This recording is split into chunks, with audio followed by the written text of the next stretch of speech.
अस्सलाम वालेकुम। Open mic cafe में मैं हूं आपकी मेज़बान डॉक्टर अरूबा। आफ्ताब साहब, मेरा एक सवाल है कि जो प्रोजेक्ट्स की इफ्तिताह के बाद अपने नाम की तख्तियां लगवा दी जाती हैं, इसके बारे में आप क्या कहेंगे? इसके बारे में FSJ बहुत कुछ कहते हैं, पहले उनसे सुनिए। देखिए, जो भी प्रोजेक्ट्स होते हैं वो ज़्यादातर तो पब्लिक के पैसे से किए जाते हैं। बिल्कुल। जब तख्ती लगती है उस पर तो उसमें दो चीज़ें आ जाती हैं। एक जोम आता है कि ये मैंने किया हुआ है। दूसरा ये है कि जब वो हुकूमत जाती है, नई हुकूमत आती है, तो सबसे पहला प्रोजेक्ट जो जहाँ खड़ा था वहीं रोक दिया जाता है, तो वो होता है जिसमें किसी और की तख्ती लगी। ये अजीब सी ट्रेडिशन है। बात ये जो आप कर रहे थे ना, प्लैक की, तख्ती की, उस तख्ती की नज़र बड़े बड़े प्रोजेक्ट्स हो गए। हमारा बहुत बड़ा डेंटल हॉस्पिटल ये जुबली टाउन में है, बैरिया के बिल्कुल पास। वो एक तवील अरसे से बिल्डिंग में सारी इन्वेस्टमेंट हो चुकी है, बिल्डिंग खड़ी है, लेकिन अस्पताल नहीं कभी बना। जिल्लत है ना, हमारी जिल्लतों की तारीख में एक बड़ा अहम बाब है ये। इसी तरह ये आपका ट्रैफिक वार्डन्स का सिलसिला, रेस्क्यू 1122, रेस्क्यू 1121, तो ये सब के सब बुरी तरह इग्नोर हुए। क्यों? किसी के ऊपर मुशर्रफ की मोहर है, किसी पर परवेज इलाही, किसी पर शहबाज शरीफ, किसी पे भुट्टो और किसी पे नवाज शरीफ। असम्बली चो पास नहीं हो सकता भी कोई अपने नाम की तख्ती नहीं ला सकता। बहुत अच्छी बात, ये है फोक विजडम। और यही बात FSJ भी यही कह रहे थे। मैं पहले कही है। उन्होंने पहले कही है तुमसे। अच्छा जी, वो कह रहे थे कि कोई पल्ले से तो नहीं ना लगा रहे हो, आए है या तो ना अपनी जेब से खर्च करके आप एक फ्लाईओवर बना रहे हो। कह सकते नहीं मेरे बाप ने बनवाई है, उसका नाम लगेगा यहाँ पे। एडा तू सर गंगा राम दा पुत। हाँ, या तो फिर सर गंगा राम वाला काम करो ना। हाय हाय। अच्छा, आपने एक सवाल पूछ लिया, मैं भी पूछूं। जी सर। आज के शो में ये बतौर हनी अलबेला हैं या बतौर पटवारी हैं या क्या है? ये बतौर कवाल लगन दिया मैनू। तेन मेरी यही याद आता मेरे नहीं पुत, तू तो कपड़े एमपीआं वाले पाए अज, क्या खैर है? चाचा जी, मैं अज वैसे आया था, मैं इधर आफ्ताब साहब मिलना सी, मीटिंग सी मेरी बड़ी जरूरी। वैसे ਤੁਹਾਡੇ सर चैकिंग बहुत हैगी है। मेरी चेकिंग पूरे शहर में चेकिंग हो रही है। नहीं, ਤੁਹਾਡੇ गार्ड को 8-9 बारी चेकिंग कर दे। उन्होंने कोई दहशतगर्दी से डर है मेरे ख्याल। मेरा ख्याल है चोरी चकारी का डर होगा। ऐसी कौन सी आपकी मीटिंग है, कौन सी बात करने आए, हमें भी तो पता चले। मैं FSJ साहब को मिलने आया हूँ, मेरा उनके साथ टाइम था तो मैंने फैसल साहब से आपने न्यू वर्ल्ड ऑर्डर पे कोई लेक्चर लेना था या पोस्ट कोरोना इकोनॉमी पे कोई गुफ्तो शनीद करनी थी? आज तुसी मैनू डिटेल ना जलील कर। नहीं मैं FSJ तो यूं कह रहा है कि FSJ से मिले। पहले कभी मिले हो? FSJ से चीफ मिनिस्टर नहीं मिलता, तुम मिलने आ गए हो। ये कुर्सी नहीं ठीक, मैं ਜਦੋਂ ਦਾ ਇੱਥੇ बैठा मैं बिस्त जा हो रहा। देखिए, इसीलिए पूरे सेट से अलग एक आपको सीट दी गई है। देखिए, ये पर्सनैलिटी होती है, अल्लाह का शुक्र है, अल्हम्दुलिल्लाह। ਉਹ ਪੁੱਤਰੇ ਕੈਫੇ ਹੈਗਾ ਇੱਥੇ, ਜਿਹੜਾ ਮਰਜ਼ੀ ਆ ਕੇ ਬਹਿ ਜਾਵੇ, ਚਾਹ ਚੂ ਪੀਵੇ, ਗੱਪਸ਼ਪ करे। क्यों जी आप साहब? और चाह से मुझे याद है, मुझे कल भी चाय नहीं मिली थी। हेलो, ਕੀ ਗੱਲ ਕੱਪ ਕੀ ਹਲਾ ਨਹੀਂ ਤੁਹਾਡੇ ਕੋਲ? और तुम्हारी तो खैर है, मुझे मिलनी चाहिए क्यों? ਤੁਹਾਨੂੰ ਕਾਹਦੀ ਮਿਲਣੀ? ਤੁਸੀਂ ਬਜਰੀ ਦਾ ਟਰੱਕ ਲੈ ਕੇ ਆਏ ਹੋ। ਤੁਸੀਂ ਵੀ ਸਾਡੇ ਨਾਲ ਹੀ ਬੈਠੇ ਗੁਫ਼ਤਗੂ ਕਰ ਰਹੇ ਹੋ। चाचा जी माशाल्लाह ਤੁਹਾਡਾ वैसे बड़ा नॉलेज है। ਉੱਤਰ ਅਸੀਂ ਲੈਲਪੁਰ ਦੇ ਵਿੱਚ ਰਾਣਾ ਸਨਾਉल्ला, ਆਬਦ ਸ਼ੇਰ, ਆ ਸਾਰੇ ਇਕੱਠੇ ਹੀ ਬੰਦੇ ਹੁੰਦੇ ਸੀਗੇ। ਚਾਚਾ ਜੀ ਤੁਸੀਂ ਆਪ ਸ਼ੇਰ ਵਾਲੀ ਨਾਲ ਫਿਰਦੇ ਰਹੇ ਹੋ? ਉਹਦਾ ਪੋਤਾ ਆਪਣਾ, ਉਹਦਾ ਜਿਹੜਾ ਪਿਓ ਨਾ ਅਸਲ ਯਾਰ ਉਹ ਆ ਮੇਰਾ। चौरी शेर अली। ਹਾਂਜੀ, ਮੇਰੇ ਵਾਲੀ ਸ਼ੇਰ ਵਾਲੀ ਵੀ ਮੇਰੇ ਯਾਰ ਆ। ਇਹ ਉਹਨਾਂ ਦੀ ਗੱਲ ਕਰ ਰਹੇ ਨੇ ਮੇਰੇ ਕੋਲ। ਉਹ ਨਹੀਂ, ਉਹ ਵੀ ਪ੍ਰਾਈਡ ਆਫ ਪਰਫਾਰਮੈਂਸ ਹੋਏ ਆ, ਹਾਂ ਸਵਾਲ ਜੀ। ਬਹੁਤ ਵਧੀਆ ਵੀ। ਉਹਨਾਂ ਦੀ ਕੁਆਲੀ ਬੜੀ ਮਸ਼ਹੂਰ ਹੈਗੀ, ਆ ਜਾ ਵੀ ਸ਼ਾਮਾਂ ਪੈ ਗਈਆਂ। चौरी शेर अली की? ਨਹੀਂ ਸਰ, नहीं सर, वो ਉਹ ਮੇਰੇ ਵਾਲੀ ਸ਼ੇਰ ਵਾਲੀ। इनसे एक सवाल पूछना चाह रहा हूँ, ये बताइए आजकल यंग लोगों के मसाइल क्या है? ਉਹ ਮਸਾਇਲ ਇਹ ਹੈਗਾ ਵੀ ਮੋਬਾਈਲਾਂ ਨੇ ਤਾਂ ਮੱਤ ਮਾਰੀ ਹੋਈ ਆ। ओहो चाचा जी, ओना- मेरी गल हो रही है, ठहर जाओ जरा है। ਉਹਨਾਂ ਨੇ ਯੰਗਸਟਰ ਦਾ ਪੁੱਛਿਆ, ਖੰਗਸਟਰ ਦਾ ਨਹੀਂ ਪੁੱਛਿਆ। देखिए सर, मसाइल तो बहुत ज़्यादा है। सबसे पहला मसला जो मुझे लगता है वो ये है कि हमारा मुल्क 64% यूथ पर मुश्तमिल है और यूथ के लिए काउंसलिंग की कोई जगह नहीं है। बचपन से लेकर आगे जाते तक किसी को नहीं पता होता कि हमने क्या प्रोफेशन ऑप्ट करना है, हमें अपनी गिवन क्वालिफिकेशन के साथ क्या करना चाहिए। तो हमेशा यूथ परेशानी का शिकार रहती है कि उन्हें क्या करना चाहिए। हर कोई एक ही प्रोफेशन के पीछे चलता जा रहा है। तो मेरा ये आइडिया होगा कि आप कोई ऐसे सेंटर्स बनाएं जिसमें काउंसलिंग हो हर किसी की। अब तो बहुत काम हो रहा है इस पे, यूनिवर्सिटीज़ में हो रहा है, इंक्यूबेशन सेंटर बने हुए हैं, नए नए काम, नई नई चीज़ें, नई नई सोच। आपने कभी सोचा है कि आपको भी कोई काम करना चाहिए, कोई बिजनेस करना चाहिए, कोई किसी मसले का हल निकालना चाहिए? मैं बहुत सोचती हूँ और मेरे बहुत सारे फ्रेंड्स भी यही सोचते हैं, लेकिन कोई भी कामयाब नहीं हो पाता क्योंकि हमें एग्जैक्टली पता ही नहीं है कि हमें क्या करना चाहिए। मैं एक मशवरा दूं छोटा सा। जी जी बिल्कुल। आपके वो दोस्त जिनके पास सबसे कम वसाइल है, सबसे कम वसाइल, और सबसे ज्यादा भी, ये कोई कदगन नहीं है लेकिन जो सबसे कम है प्रायोरिटी उन्हें दें। उन्होंने कहा मुझसे पूछें कि कम से कम पैसे हैं और हमने कारोबार करना है, अच्छा, मैं छोटा सा इंटरव्यू करूंगा उसका, मैं सजेस्ट कर दूंगा कहाँ क्या कैसे करो, उसके ऊपर रिसर्च जो करेंगे या करवाएंगे वो ये है। जो असल सर्जरी वाला मशवरा जो है ना वो तो बड़ा डॉक्टर देता है, मैं एक जनरल सा मशवरा एज अ बिजनेसमैन दूंगा और उसकी जिंदगी आसान कर दूंगा। सर इसके बाद दूसरा हमारा बहुत बड़ा मसला, हमारे लिए एंटरटेनमेंट के मौके ही नहीं हैं। हम लोग कहाँ जाएं, रेस्टोरेंट्स हैं या फिर कुछ भी नहीं है। सर देखिए ना जी, होना तो ये चाहिए कि कुछ नहीं जी। कहना क्या चाह रही हैं? ਇਹਦੇ ਜ਼ਿਹਨ 'ਚ ਕੋਈ ਗੰਦੀ ਜੀ ਗੱਲ ਹੈ। नहीं गंदी जी गल क्या, वो सोच रही कोई क्लब्स नहीं है, कोई इस तरह की जगह नहीं है जहां पर जाया जा सके, तो जरूरी नहीं कि सारी डिस्कोटेक्स ही होती हैं। सर रिक्रिएशनल कोई अपॉर्चुनिटीज ही नहीं है। मकसद रिक्रिएशन है, मकसद को बार शार या कोई डिस्कोटेक उसका तस्करा नहीं है, रिक्रिएशन होनी चाहिए। ਚਾਚਾ ਇਹ ਬੱਚੀ ਕਿਹੋ ਜਿਹੀਆਂ ਗੱਲਾਂ ਕਰ ਰਹੀ ਹੈ? ਉਹ ਪੁੱਤ ਪੜ੍ਹੀ ਲਿਖੀ ਹੈ ਨਾ ਤਾਂ ਕਰਦੀ ਆ, ਤੈਨੂੰ ਕੀ ਪਤਾ ਚਵਲਾ ਜਿਹਾ। ਅੱਜਕੱਲ ਦਾ ਸਟੂਡੈਂਟ कुछ ज्यादा ही आजाद ख्याल है। देखिए आजाद होना पड़ेगा, पूरी दुनिया के साथ कदम से कदम मिला के चलना पड़ेगा। ਜਿਹੜੇ ਤੁਹਾਨੂੰ ਸੰਗਲ ਪਏ ਨੇ ਤੁਸੀਂ ਕਿੱਥੋਂ ਆਜ਼ਾਦ ਹੋਣਾ? संगल ही पड़े हुए हैं ना। एक लड़की थोड़ा ज्यादा पड़ जाए बातें करना शुरू कर देते हैं, लड़का लड़की साथ खड़े होकर बात कर रहे हो, आप लोगों को लगता है एक ही मकसद है। नहीं कोई कुछ नहीं कहता, किसने कहा है तुम्हें? सर ये कह तो रहा है अभी। इस पे लानत भेजो तुम, छोड़ो मुझ पे और लानत बात भेजो, करो। तुम भी भेजो, तुसी भी लानत भेजो। यही बात है ना कि प्रोग्रेसिव आइडियाज, ब्राइटर साइड देखी जाए तो लोग कहते हैं कि जी आजाद ख्याल हो गए। आप या तो लोगों को देख लें या अपने मामलात देख लें। सर घर वाले भी कहते हैं, यही तो मसला है। क्या कहते हैं? लाइक फैमिली वाले भी डिस्करेज करते हैं ना, अगर आप ज्यादा प्रोग्रेसिव हो जाएं, स्पेशली खातून कोई लड़की, तो सर बड़े मसाइल होते हैं। मयाना रवि रखो, हर चीज की जा सकती है, असल जजमेंट आपके अंदर है। आप खुद कन्विंस्ड है ना कि आप कोई काम अनस्क्रूपलस नहीं कर रहे, इमोरल नहीं कर रहे, गो अहेड। ਅਜੇ ਵੀ ਬੰਦੇ ਬਹੁਤ ਹੈਗੇ ਆ ਜਿਨ੍ਹਾਂ ਦਾ ਜ਼ਿਹਨ ਛੋਟਾ ਹੈ। ਹਾਂਜੀ ਕਈਆਂ ਦਾ ਮੂੰਹ ਵੀ ਛੋਟਾ ਹੈ। ਅੱਛਾ ਬੜੇ ਵੀਕ ਹੋ ਤੁਸੀਂ, ਡਾਈਟ ਸ਼ੈਟ ਨਹੀਂ ਕੀ ਤੁਹਾਡੀ ਤੂੰ ਕੋਈ? ਹੁਣ ਉਮਰ ਕਿਹੜੀ ਜਾ ਰਹੀ ਆ, ਵੀਕ ਹੀ ਹੋਣਾ, ਹੋਰ ਮੈਂ ਕੀ ਹੂੰ। ਵੈਸੇ ਤੁਹਾਡੀਆਂ ਮੁੱਛਾਂ ਮੂੰਹ ਨਾਲੋਂ ਜ਼ਿਆਦਾ ਵੱਡੀਆਂ ਨੇ। ਇਹ ਕਿਹਨੂੰ ਕਹਿ ਰਹੇ ਆ? ਅੱਛਾ ਤੁਸੀਂ ਰੱਖੀਆਂ ਚਾਚੂ, ਤੁਹਾਨੂੰ ਹੀ ਕਹਿ ਰਹੇ। ਤੁਹਾਡੀ ਭਤੀਜੀ ਨੇ ਵੀ ਰੱਖੀਆਂ ਹੁੰਦੀਆਂ। ਚਾਚਾ ਜੀ ਤੁਸੀਂ ਵੀ ਉਹਨਾਂ ਤਰ੍ਹਾਂ ਜੁਗਤਾਂ ਸ਼ੁਰੂ ਕਰਤੀਆਂ, ਤੁਹਾਡੇ ਅੰਦਰ ਤਾਂ ਫੈਸਲਾਬਾਜ਼ੀ ਨਹੀਂ ਮਰਦਾ। ਉਹ ਫੈਸਲਾਬਾਦੀ ਪੁੱਤਰ ਲੈਲਪੁਰ ਕਹੋ। ਚਾਚੂ ਜੀ ਆਪ ਥੋੜੀ ਸੀ ਨਾ ਚੂੰਚ ਬੰਦ ਰੱਖੇ, ਤੁਹਾਡੀ ਮਿਹਰਬਾਨੀ। ਸਿਆਸੀ ਕਿਰਲੀ ਹੁੰਦੀ। ਉਹ ਟਿਊ ਪਿੱਛੇ ਇੰਜ ਬੈਠਾ ਜੀ ਮੈਂ ਇਸ ਐਪੀਸੋਡ ਤੋਂ ਬਾਅਦ ਉਹਨੂੰ ਫਾਂਸੀ ਹੈ। ਇਹ ਬੜੇ ਕੀਮਤੀ ਲੋਕ ਹੁੰਦੇ ਆ ਜੀ, ਇਹ ਬੜਾ ਇਲਮ ਆ ਇਹਨਾਂ ਦੇ ਕੋਲ। ਅੱਛਾ ਉਹ ਡਰਦੇ ਹਮਾਰੇ ਕਹਿੰਦਾ ਕਿ ਪਿੱਛੋਂ ਟੀ ਨਾ ਕਰ ਦੇ। ਚਾਚਾ ਜੀ 65 ਦੀ ਜੰਗ ਵੇਖੀ ਤੁਸੀਂ? ਲਓ ਤਾਂ ਸ਼ੁਰੂ ਮੇਰੇ ਤੋਂ ਹੋਈ ਸੀ। क्या मतलब? ਆ ਬਾਰਡਰ ਤੇ ਜਾ ਕੇ ਪਹਿਲੀ ਗਾਲ ਸ਼ਾਸਤਰੀ ਨੂੰ ਮੈਂ ਹੀ ਕੱਢੀ ਸੀਗੀ। शायर की मुराद है लाल बहादुर शास्त्री। ਉਹ ਸ਼ਾਸਤਰੀ ਉਹੀ ਹੈ ਨਾ ਜਿਹੜਾ ਉੱਥੇ ਮਰਿਆ ਸੀ। जी ताशकंद। ਨਹੀਂ ਤੇ 65 ਦੀ ਜੰਗ 'ਚ ਤੁਸੀਂ ਕੋਈ ਹਿੱਸਾ ਲਿਆ ਸੀ? ਉਹ ਹਿੱਸਾ ਲਿਆ ਬੜੇ ਬੜੇ ਜਵਾਨਾਂ ਨੇ, ਆ ਟੈਂਕਾਂ ਦੀ ਜੰਗ ਹੋਈ ਬਹੁਤ ਵਧੀਆ। ਉਹ ਤੇ ਚਵਿੰਡੇ ਹੋਏ ਸੀ ਚਾਚੂ। ਉਹ ਤਾਂ ਮੈਂ ਕਦੋਂ ਕਹਿ ਰਿਹਾ ਵੀ ਝੰਗ ਬਾਜ਼ਾਰ 'ਚ ਹੋਈ ਮਾਮਾ। भाई चविंडा में तो तारीखी जंग लड़ी गई थी। ਉੱਤੋਂ ਤਾਂ ਵਤਨ ਦੀ ਮੁਹੱਬਤ ਹੁੰਦੀ, ਜਜ਼ਬਾ ਹੁੰਦਾ ਸੀ। ਅੱਛਾ ਜੀ ਮਿਲੀ ਨਗਮੇ ਬਣੇ ਉਹਦੇ ਵਿੱਚ। ਮੈਡਮ ਨੂਰ ਜਾਨ ਦਾ ਬੜਾ ਅੱਛਾ ਪਾਰਟ ਆ ਉਹਦੇ ਵਿੱਚ। ਤੁਸੀਂ ਕੀ ਕੀਤਾ ਸੀ? ਮੈਂ ਤਾਂ ਆਪ ਘਰੋਂ ਰੋਟੀ ਪਕਾ ਕੇ ਜਵਾਨਾਂ ਨੂੰ ਲੈ ਕੇ ਜਾਂਦਾ ਸਾਂ। वाह वाह वाह। ਇਹ ਰੋਟੀ ਬੰਨ ਕੇ ਟੈਂਕ ਦੇ ਥੱਲੇ ਵੜ ਗਿਆ। ਉਧਰ ਜੰਗ ਲੱਗੀ ਹੈ ਰੋਟੀ ਖਾਣ ਦੇ। ਉਹ ਤਾਂ ਬੰਬਾਂ ਦੀ ਕਿਹੜੀ ਗੱਲ ਆ, ਮੈਂ ਤਾਂ ਆਪਣਾ ਆਪ ਪੇਸ਼ ਕਰ ਦਿੱਤਾ। ਮੈਂ ਕਿਹਾ ਸਾਨੂੰ ਅੱਗੇ ਕਰ ਦਿਓ। ਉਹਨਾਂ ਕਿਹਾ ਰਹਿਣ ਦੇ ਚਾਚਾ, ਜਿੱਤੀ ਜੰਗ ਨਾ ਹਰਾ ਨਹੀਂ ਸਾਨੂੰ।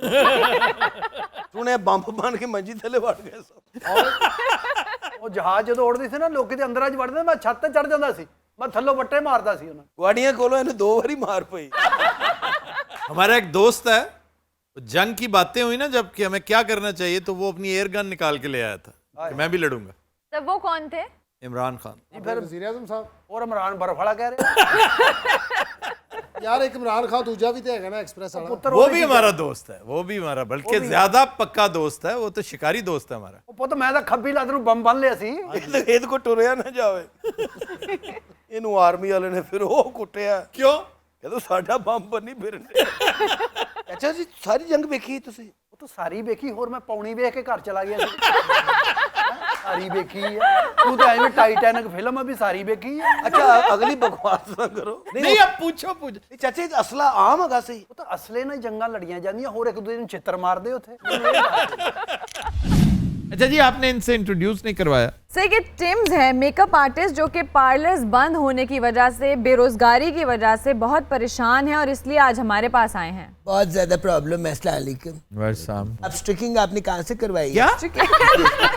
और स्ट्रीकिंग कहते हैं इसको। जी वही, कहाँ से करवाई आपने? ये कहीं से नहीं करवाई, अल्लाह वल्लों है। आपकी एज तो इतनी नहीं है, फिर ये वाइट बाल। तुम्हें किसने कहा है मेरी एज इतनी नहीं है? माशाल्लाह फिट तो आप बहुत है। फिटनेस का एज के साथ कोई ताल्लुक नहीं होता, इसी तरह विजडम का एज के साथ कोई ताल्लुक नहीं होता। नहीं रहा। ये देखिए ना, ये जितनी लड़कियां हैं अपने तौर पे कितनी तैयार हुई हैं, मुझसे बाल बनवाए, यकीन करें लोग देख के हैरान हो जाएंगे। अच्छा जी, तो और क्या, ये जो आपने किरल किए हुए हैं, कर्ल्स ये होते हैं। किरल, ये किरल इसने किरली से निकाला है। ये आपकी होस्ट है? किसकी बात कर रहे हो? ओ इधर पीछे बैठा। वैसे आप पे ब्लैक कलर बहुत अच्छा लगता है। अच्छा थैंक यू। अच्छा गल मगरो ना लाया करो, को बताया करो। क्या बताऊं कि अच्छा ये कैसे? सर आप गए ना, आप पे पर्पल बड़ा सूट कर रहा है। अच्छी पली हुई आइटम करने लगे सर। अच्छा आज खबर बड़े शानदार अटायर में आया भाई। आज तक हर घरों वलीमे ते आया। डॉक्टर साहब आप माशाल्लाह इतना ज्यादा वर्क करती हैं, हाँ जी। तो आपका ये रंग व्हाइट नहीं है, पीला है, आपको पता है? क्यों? हाँ हाँ, आपको लगता है मुझे गिरकान हुआ है? जुगत बेचते तुझे होस्ट रखा है, जहानत बेस पे। जेड़ा सब तो फिकी कर दो तुझे होस्ट ला देंदे हो। अगर ऐसी बात होती तो वैसे एक्चुअली मैं बड़ा अनईजी बैठा हुआ हूँ इधर, अगर इसको मैं निकाल के यहाँ पे रख लूँ। क्यों सेटिंग खराब कर रहे हैं? वो चेयर में एट अ टाइम एक गद्दी आ सकती है ना? उसने एक गद्दी निकाल दी। अच्छा ਤੁਹਾਡੇ ਅੰਦਰ ਅਮਾਨੁੱਲਾ ਦੀ ਰੂਹ ਆ ਗਈ ਮੈਨੂੰ ਸ਼ੱਕ ਹੈ। ਬਹੁਤ ਬਹੁਤ ਪੱਕੀ ਗੱਲ ਕਰ ਰਹੇ ਹੋ ਤੁਸੀਂ। अमान अल्लाह ते वाह वाह वाह, अल्लाह गरीब के रहमत करे। आमीन। अपना चाचा जी तुसी भी कभी फौत हुए हो? कभी आपने मछली का शिकार किया? जिंदगी में पहली चीज जो मैंने पकड़ी थी ना वो मछली थी। ਇਹੋ ਜਿਹਾ ਬੰਦਾ ਕਹਿੰਦਾ ਮੈਂ ਬੜਾ ਸ਼ਿਕਾਰ ਕੀਤਾ, ਬੜੀਆਂ ਚੀਜ਼ਾਂ ਮਾਰੀਆਂ, ਐਂਡ ਤੇ ਖੋਤਾ ਮਾਰਿਆ, ਮੈਂ ਤੋਬਾ ਕਰ ਲਈ। अच्छा जी तुसी कभी मच्छी फड़ी? ਉਹ ਸਾਡੇ ਪਿੰਡ ਹੁੰਦਾ ਸੀ ਛੱਪੜ, ਉਹਦੇ ਵਿੱਚ ਬੜੀ ਮੱਛੀ ਹੁੰਦੀ ਸੀ। अच्छा ਹਾਂਜੀ ਅਸੀਂ ਮਤਲਬ ਧੋਤੀਆਂ ਪਾ ਕੇ ਵਿੱਚ ਵੜ ਜਾਣਾ, ਬਾਲਟੀ 'ਚ ਸੁੱਟੀ ਜਾਣੀਆਂ ਫੜ ਫੜ ਕੇ। ऐसे कैसे हो सकता है? ये उसी धोती का ना जाल बना लेते हैं असल। ये बता नहीं रहे। ਔਰ ਜਿੰਨੀ ਦੇਰ ਫੜਦੇ ਨੇ ਨਾ ਅੰਦਰ ਹੀ ਰਹਿੰਦੇ ਨੇ। मैं चूंकि खुद पेंडा हूं इसलिए मुझे पता है कि वो फिर उस धोती का जाल बनता है। हम कई दफा घर से ना अम्मा का दुपट्टा ले जाया करते थे। ਹਾਂਜੀ एक बंदा उसके दो नुक्कर पकड़ ले और दूसरी तरफ से दो नुक्कर आप पकड़ ले, चलना शुरू कर दे। ਹਾਏ ਹਾਏ। जाल की टेक्निक तो वही है। सर आप भी छप्पड़ से मछली पकड़ते नहीं हैं? नहीं नहीं, हमारे आसपास इतनी नहरें हैं। ਇਹ ਤਾਂ ਰਾਵੀ ਦੇ ਕਿਨਾਰੇ ਰਹਿੰਦੇ ਸੀ, ਮੱਛੀ ਆਪ ਕਹਿੰਦੀ ਸੀ ਕਿੰਨੇ ਦਿਨ ਦਾ ਬਸਤਾ ਜਾਂ ਗਲ 'ਚ ਪਾ ਕੇ ਫਿਰੀ ਜਾਂਦਾ ਹੈ। ये मेरी किट है चाचू, इसमें मेरा सामान है, ब्रश है, आईलाइनर है, लिपस्टिक्स है। ਉਹ ਸਾਡੇ ਪਿੰਡ ਦਾ ਇਹੋ ਜੀ ਕਿੱਟ ਨੂੰ ਰਛਾਣੀ ਕਹਿੰਦੇ ਆ। सर ये रिछानी क्या होता है? रछानी, जिसमें रच होते हैं, रच कहते हैं इंस्ट्रूमेंट्स को, ਆਹਾ तो रछानी। ਓਏ ਉਹ ਬੈਗ ਨਹੀਂ ਹੁੰਦਾ ਜਿਹੜਾ ਰਹਿਮਾਨ ਮਲਕ ਚੁੱਕੀ ਫਿਰਦਾ ਹੈ, यार नाई उठाए फिरते हैं, नाई। ਉਹ ਡੀਸੀਓ ਹੈ। यार प्लीज। ਅੱਛਾ ਮੇਰੇ ਇੱਕ ਸਵਾਲ ਦਾ ਜਵਾਬ ਦਿਓ, जी ਤੂੰ ਧੀ ਆ ਜਾਂ ਪੁੱਤ ਆ? देखो चाचा जी डिपेंड करता है तुसी मेरे को कराउना की है। ਆਪ ਤਾਂ ਉਦੋਂ ਤੁਸੀਂ ਗੱਲ ਕਰ ਰਹੇ ਸੀਗੇ, नहीं नहीं, बड़ा शौक है आपको, करे। ਇਹ ਅੱਜ ਦੀ ਗੱਲ ਤਾਂ ਹੋਈ ਨਹੀਂ। ਅੱਜ आज क्या लेकर आए हो आप? ਅੱਜ ਦੀ ਗੱਲ ਇਹ ਆਫਤਾਬ, जी ਜਿੱਦਾਂ ਜ਼ੁਲਫਕਾਰ ਅਲੀ ਭੱਟੋ ਸਾਹਿਬ ਨੇ ਆ ਗਰੀਬ ਆਵਾਮ ਨੂੰ ਸ਼ੌਰ ਦਿੱਤਾ ਸੀ ਨਾ, ਉਹਨੂੰ ਵਡੇਰੇ ਦੀ ਅੱਖ ਚੱਕ ਪਾ ਕੇ ਗੱਲ ਕਰਨ ਦੀ ਤਮੀਜ਼ ਦੱਸੀ ਸੀ। बिल्कुल ठीक है, लेकिन बाद में रिवर्स भी हो गया था सारा सिलसिला। ਉਹ ਬਾਅਦ ਦੀ ਗੱਲ ਹੈ ਜਦੋਂ ਮਰ ਜੂ ਗਾਇਬ ਜੂ। नहीं, उनकी जिंदगी में ही भुट्टो साहब खुद भी तो वडेरे थे ना। भुट्टो साहब के अंदर दो किरदार आपस में गुत्थम गुत्था ही रहे हैं, एक इंतहाई गरीब आदमी और एक वडेरा। गरीब आदमी इसलिए कि उनकी माँ बहुत निचले तबके से ताल्लुक रखती थी, जी। और वडेरा इसलिए कि बाप उनका बाकायदा वडेरा था। ਨਹੀਂ, ਲੇਕਿन ਉਹਨੇ ਸ਼ੌਰ ਦਿੱਤਾ ਗਰੀਬ ਆਦਮੀ। शोर दिया, इसमें कोई शक नहीं, और तारीख भुट्टो साहब को इसका क्रेडिट हमेशा देती रहेगी। ਔਰ ਦੂਸਰਾ ਇਮਰਾਨ ਖਾਨ ਸਾਹਿਬ, उसने क्या शोर दिया? ਉਹਨੇ ਕਰप्शन ਨੂੰ ਕਰप्शन ਕਹਿ ਕੇ ਵਿਖਾਇਆ। हाँ, ये बात दुरुस्त है। ये वैसे तो हर कोई कहता है, वो भाई साहब जो हैं वो हमेशा कहते थे एक दमड़ी की करप्शन साबित कर दे मैं सियासत छोड़ जाऊंगा। और कह के भी नहीं विखाया, बल्कि कई फड़वाए भी है। हाँ, इमरान और शहबाज की बात में फर्क पता किस चीज का? उंगली का नहीं, उंगली का नहीं, तासीर का।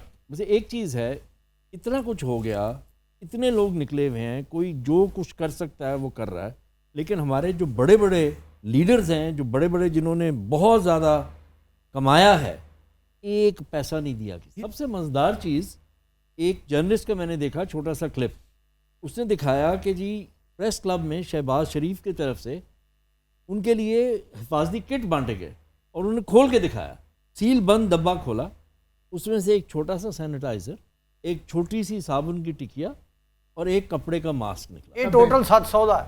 ਚਾਚੂ ਤੂੰ ਇਹਦੇ ਵਿੱਚ ਵੀ ਦਿਹਾੜੀ ਲਾਉਣ ਲੱਗਾ, ਖੁਦਾ ਦਾ ਵਾਸਤਾ ਆਪਣੀ ਸਿਹਤ ਵੇਖ। ਕੀ ਹੋਇਆ? ਮਰੇ ਸੱਪ ਵਰਗੀ ਸ਼ਕਲ ਹੈ ਤੇਰੀ। ਅੱਛਾ ਸੱਪ ਦੀ ਗੱਲ ਹੋਵੇ ਨਾ ਪਿੱਛੋਂ ਬੀਨ ਵਜਾਣੀ ਹੈ।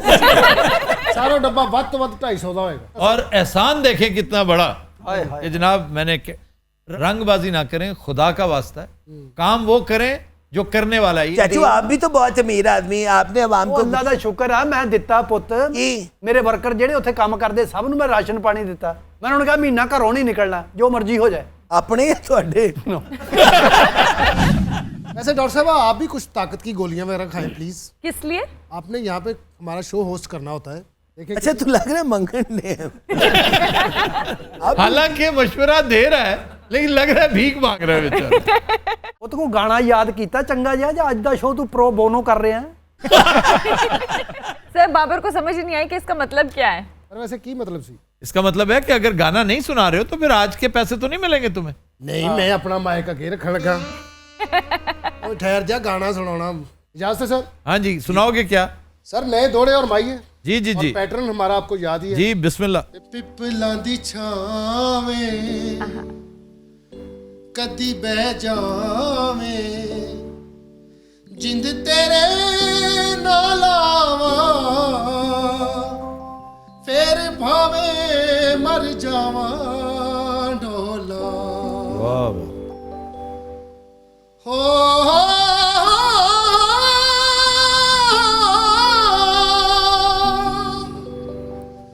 गुलाब दे फुल ले ले